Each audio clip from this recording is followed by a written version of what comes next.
tous ceux qui font partie des Républicains se sont réunis aujourd'hui pour voter à l'unanimité l'exclusion. Ils ont tiré la chasse d'eau, ils ont tiré la Ciotti, je déconne, pour voter et exclure Éric Ciotti de la présidence des Républicains. Et Éric Ciotti, il y a quelques minutes, a fait un communiqué en expliquant qu'il ne quitterait pas ses fonctions de président des Républicains. Bref, la mascarade continue, le cirque continue aussi, forcément, mais de toute manière, Éric Ciotti fait le malin, là. Éric, regarde-moi bien dans les yeux. Tu fais le malin, là. Hein? Pas de problème. Tu veux pas quitter la présidence des Républicains? C'est pas grave. On va venir te chercher dans ton bureau et on va te sortir physiquement et on va te dégommer. Ah, mais je déconne, calme-toi, Éric. C'est pas moi qui vais le faire, c'est Didier Geoffroy. Il vient de le dire il y a quelques minutes. Est-ce que vous pouvez forcer quelqu'un à démissionner? Politiquement, je pense qu'il s'est exclu de lui-même, il s'est isolé. Donc nous allons en décider ensemble au sein du bureau politique. Mais s'il est isolé, je pense qu'il n'y aura pas d'autre choix que de partir. Comment vous allez faire pour le convaincre? Ah, mais je crois qu'il ne s'agit pas de le convaincre, il faut le forcer. On peut forcer quelqu'un à démissionner? Nous le verrons. Nous le verrons. S'il faut le déloger, même physiquement, nous ne disons pas. Même physiquement, on ira le déloger. Même physiquement. Oui, ok. Eh ben ouais, mon pote. Hein? Parce que Didier Geoffroy et ses collègues du Parti des Républicains n'acceptent pas le coup de couteau dans le dos, en quelque sorte, la trahison. Mais attends, mais c'est votre sport national chez vous, les politiques, là? Vous faites que ça, vous trahir les uns les autres? Vous contredire à chaque fois? Pas une semaine sans que vous vous contredisiez tout le temps? Vous êtes des gros bonimenteurs, des acteurs de mauvaise, de seconde zone, hein. Des mauvais acteurs. Hein.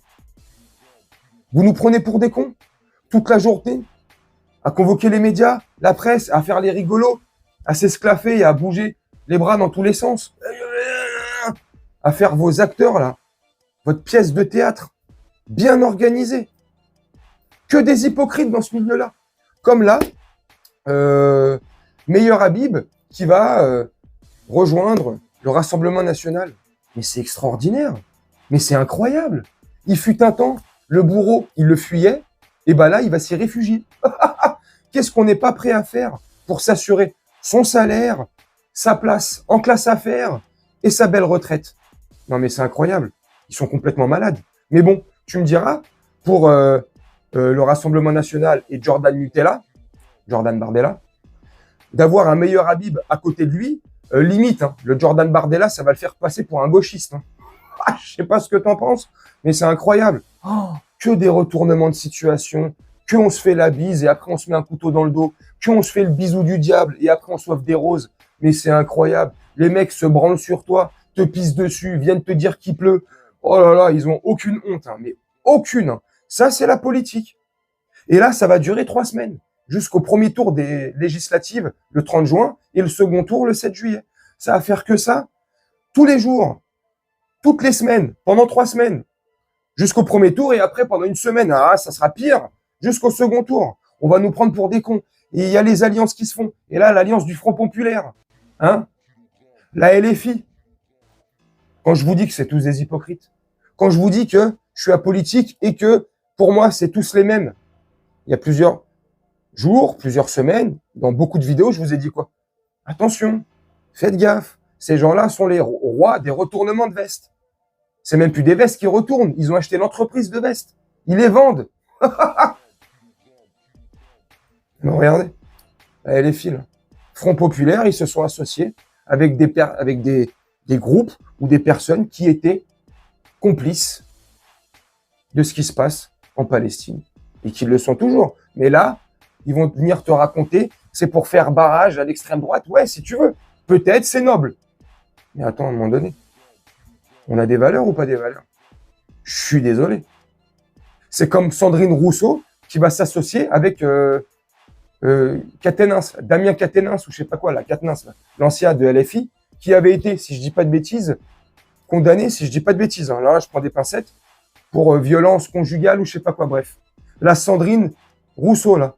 La sardine Ruisseau. Hein? La féministe 2.0. Allez, cassez-vous. Vous êtes tous des hypocrites. Tous autant que vous êtes. Dès que il faut gratter un tout petit peu, on va gratter là. Nos convictions, nos valeurs, on peut les laisser au placard. Bon, laisse tomber, hein. Je me suis torché avec. Hein? Mais c'est incroyable, c'est comme la Valérie Pécresse. La Valérie Pécresse, il y a quelques jours, elle a tweeté. Oui, moi, pour un plat de lentilles, je ne renierai pas et je ne reviendrai pas sur mes convictions et patati et patata, gna.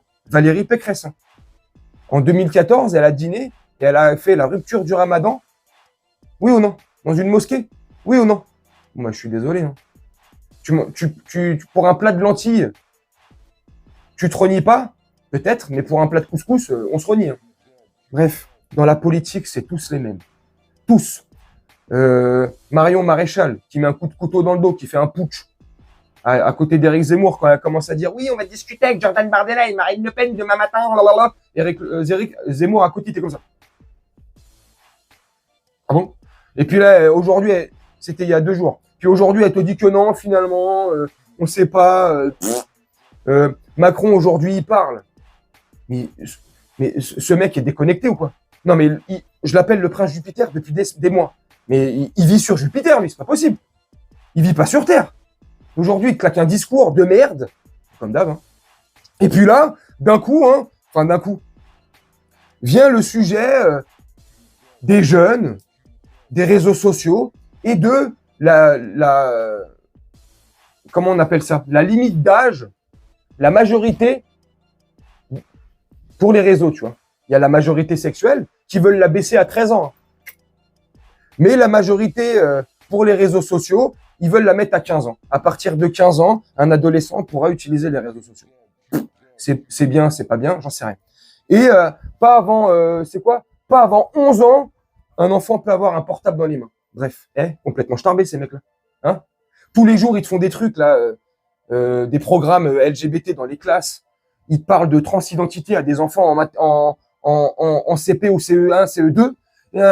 Mais ils te parlent de interdire les téléphones et les réseaux pour les adolescents jusqu'à l'âge de 15 ans. Mais il est fou, quoi. Lui. Non, mais attends, on n'a pas d'autres problématiques. Qu'est-ce qu'on s'en bat les couilles, là? Non, mais sérieusement, je suis vulgaire. Hein. Mais qu'est-ce qu'on s'en bat les couilles?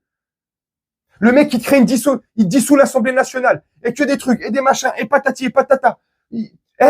Poudre de perlimpinpin. Il nous envoie de tous les côtés. On ne sait plus regarder. C'est un feu d'artifice. Waouh, c'est le 14 juillet à l'avance. Hein. Oh, non, mais les gars, je sais pas ce que vous en pensez, les gars, les filles, les femmes, mes camés, les abonnés, les gens.